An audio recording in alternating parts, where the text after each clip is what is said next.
Bitcoin uses and appealing to millennials that don't use Bitcoin, it will destroy the planet.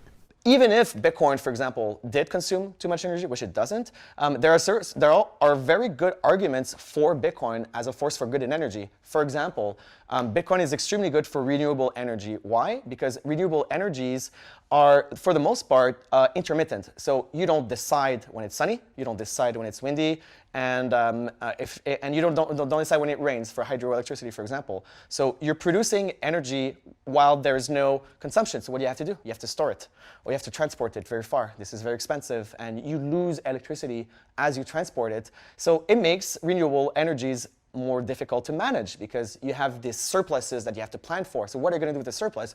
A coal plant, you put the coal in, it burns. You don't need to have electricity right now, don't put coal in the oven.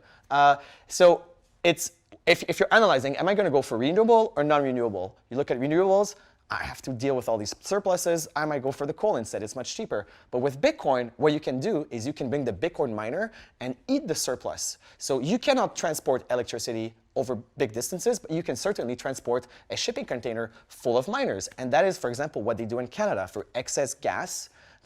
You can't flare it because it's bad for the environment. You can't store it. What do? You can't release it in the atmosphere. It's methane. You need to do something with it.